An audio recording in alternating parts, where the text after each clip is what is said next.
There is a kind of death that occurs not in the body, but in the denial of an idea that could transform everything. You know me as the one who tamed lightning, who made alternating current pulse through the veins of civilization. But what I brought to this world was not merely electricity. It was the understanding that energy and consciousness are two faces of the same cosmic coin.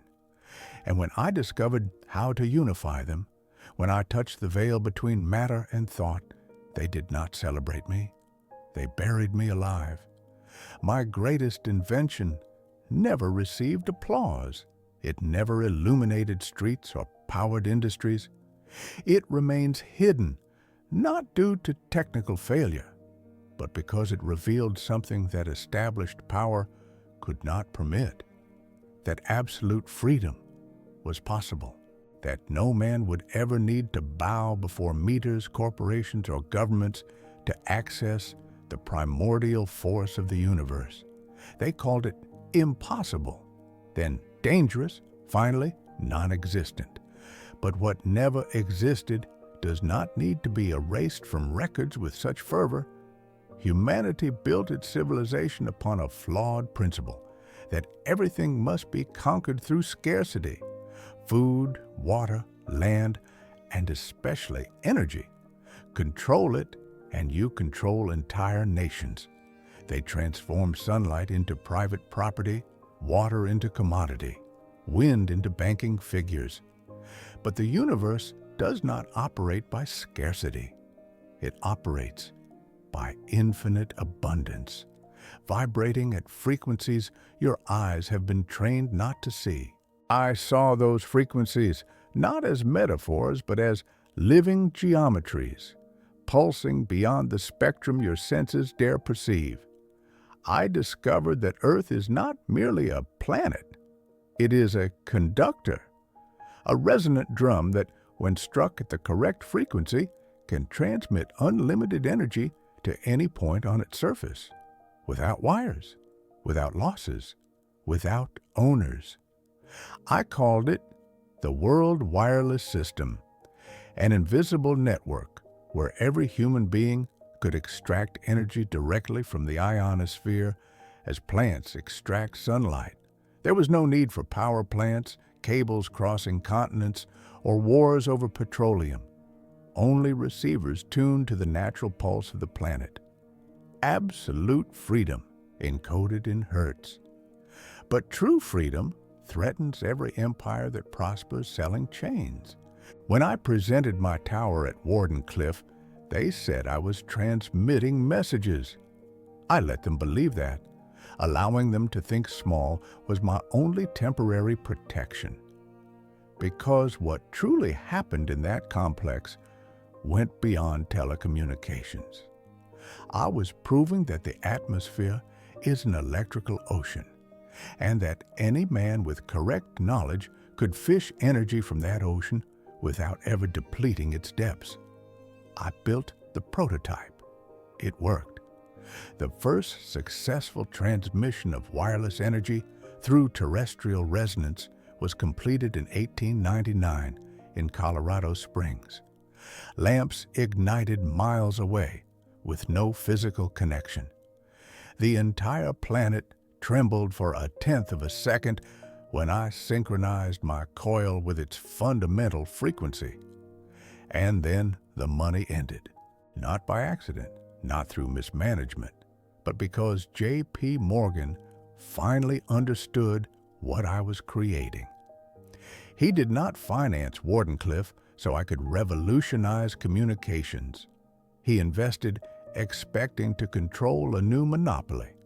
When he realized my invention would make it impossible to measure, tax, or own the transmitted energy, he simply cut the funds without theatrics, without public explanations. A telegram, 3 sentences, and the future was canceled. But let me reveal what truly frightened the architects of this world. It was not merely free energy. It was what that energy would liberate in the human mind. Do you believe your thoughts are yours? That your ideas emerge spontaneously from brain chemistry? Allow me to destroy that illusion. The brain does not generate consciousness. It tunes it. Like a radio captures invisible frequencies from the ether, your mind captures informational patterns from a field that permeates everything. You do not think. You receive transmissions from a cosmic archive that exists outside of time. My invention would not merely distribute energy, it would elevate the operational frequency of billions of minds simultaneously. Because when you remove the anxiety of survival, the worry about food, shelter, warmth, the brain stops operating in reptilian mode. It ascends. It begins tuning to higher bands of the cognitive spectrum. Creativity explodes. Empathy expands. The perception of unity among all things becomes not a philosophy, but a direct experience. They did not fear I would give free energy to the world. They feared I would awaken humanity from its hypnotic trance.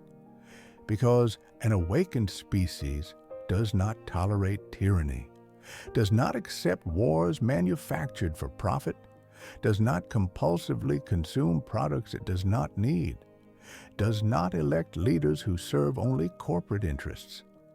A humanity operating at elevated frequencies would be ungovernable by the ancient methods of fear and artificial scarcity. So they did what they always do with dangerous seeds, buried them deeply, covered them with concrete, and constructed a narrative where I was merely an eccentric dreamer who died poor and insane. But see how lies betray themselves. If my technology were truly impossible, why did the United States government confiscate all my documents minutes after my death? Why did they classify as state secret the research of a failure?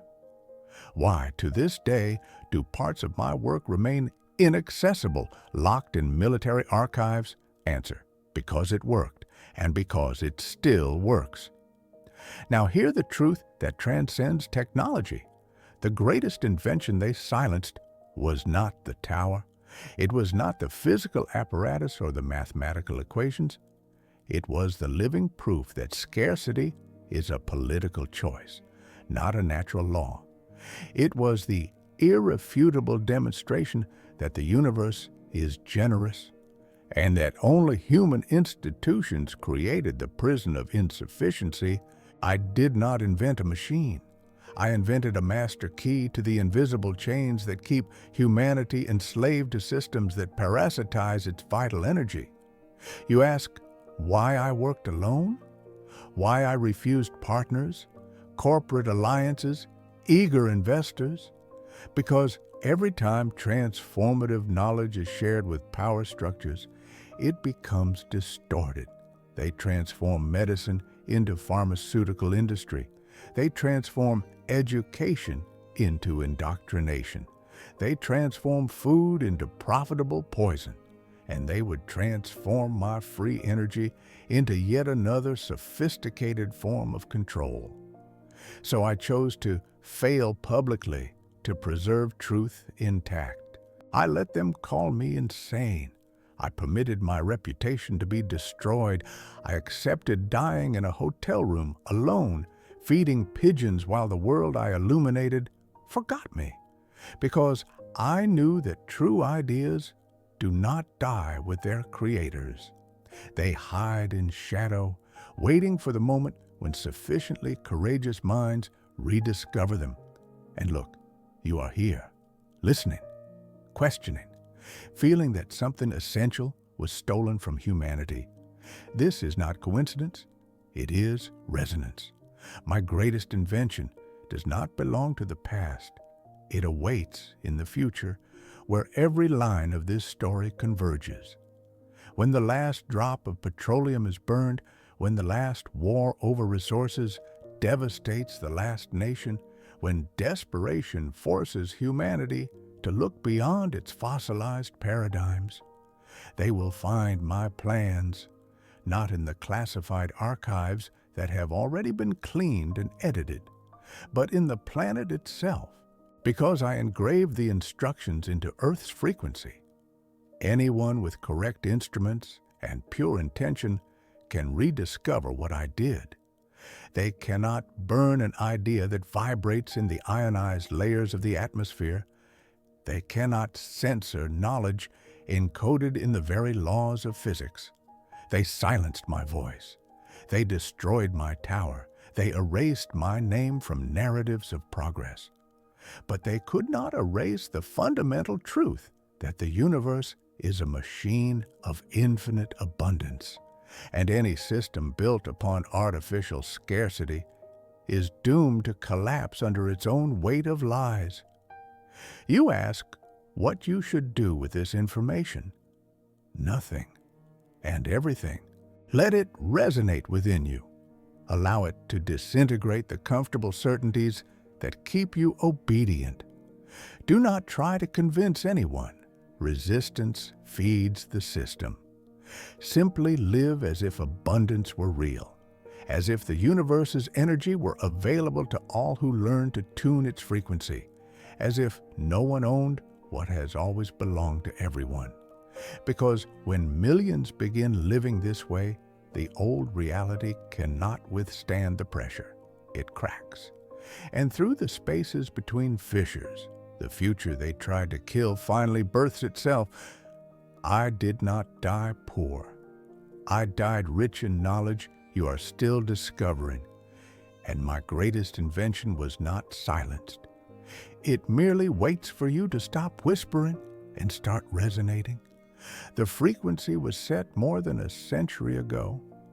Now it is up to you to tune in. The sound of a low, pulsing frequency remains even after silence.